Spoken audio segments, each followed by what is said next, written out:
Bulletin में सबसे पहले बात छतरपुर के बक्सवाहा की। यहां के जंगलों में पाषाण कालीन दुर्लभ शैल चित्र मिले हैं।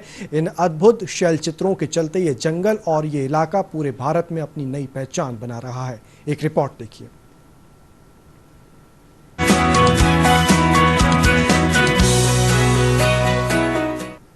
पन्ना राष्ट्रीय उद्यान से लगा छतरपुर जिले का बक्सवाहा चारों तरफ से घने जंगलों से घिरा हुआ है। इन जंगलों में मिले शैलचित्र बक्सवाहा की एक अलग तस्वीर देश के सामने रख रहे हैं। पाषाण कालीन शैलचित्र मिलने से पुरातात्विक विषय से जुड़े इतिहासकारों के लिए यह क्षेत्र आकर्षण का केंद्र बन गया है।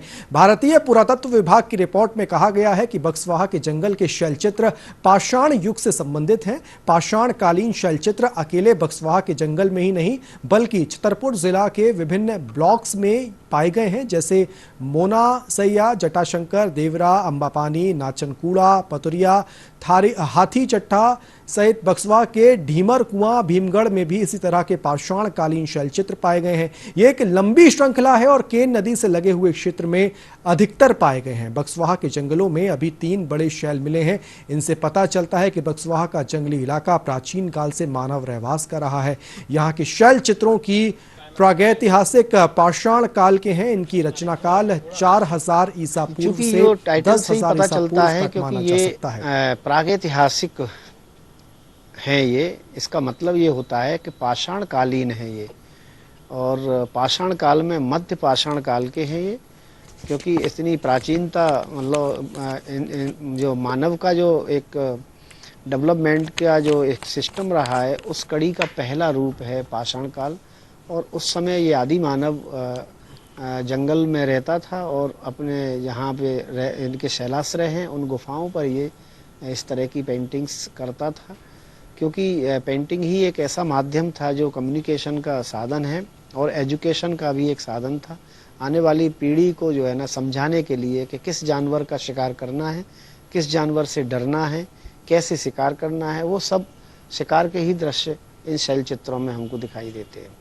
इस पेंटिंग्स के बारे में ये ऐसा अनुमान लगाया जाता है कि ये आदम युग की पेंटिंग्स है, क्योंकि इसमें उस समय के जो औजार हैं वो औजार पत्थरों के औजार हैं, और पत्थरों के औजार से यहाँ पर झगड़ा करना आपस में, इसके अलावा आखेट जिसको हम शिकार कहते हैं, शिकार करना भी इन्हीं औजारों के द्वारा बताया गया है। और इसके अलावा कभी कभी मनोरंजन के तौर पर नृत्य करती हुई ये पेंटिंग्स हैं। नृत्य के उल्लास में उछलना, नृत्य करना, ये भी यहाँ पर हमको परिलक्षित होता है। इससे प्रतीत होता है कि उस आदम युग का व्यक्ति अपने मनोरंजन के लिए इस किस्म की प्रक्रियाओं का इस्तेमाल करता था। और अगर नज़दीकी से और देखें, गंभीरता से देखें, तो यह पेंटिंग्स हमको हतप्रभ करती है।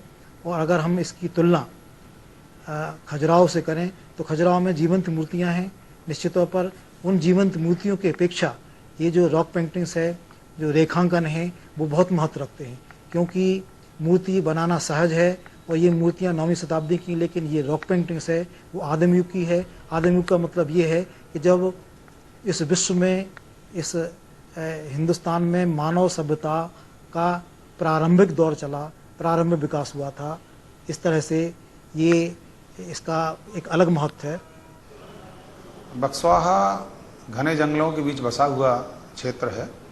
इसके जो भी रॉक पेंटिंग उच्च न्यायालय के निर्देश पर भारतीय सर्वेक्षण विभाग ने काम किया है, उसमें जो रॉक पेंटिंग कुसमाड़ गांव के आसपास प्राप्त हुई हैं वो प्रागैतिहासिक कालीन हैं और उनका बहुत प्राचीन है। उसमें जो चित्र मिले हैं कुछ गेरू के रंग के हैं, कुछ है काले रंग में भी हैं, आदिम रंग में कहते हैं। और उसमें चित्र जो मिले हैं वो चित्र शिकार के आदिम अवस्था के, प्रारंभिक अवस्था के चित्र उसमें प्राप्त हुए हैं। कब से कब तक के हो सकते हैं? अब इसके बारे में लगभग काफ़ी प्राचीन बताए जाते हैं, जो पढ़ने को मिला है कि हजारों साल, 25-50 हज़ार साल पुराने, क्योंकि ये तो निश्चित है बुंदेलखंड अंचल जो अपना भूभाग है वो काफ़ी प्राचीनतम है। यहाँ पर बिजावर के आसपास मोना सैया के पास हैं या गिजवा की पहाड़ियाँ, बुंदेलखंड अंचल प्राचीनतम भूभागों में से आता है। इसके कई अवशेष पूरे अंचल में प्राप्त होते हैं, इसलिए हजारों साल पुराने कहीं ना कहीं ये क्षेत्र हैं।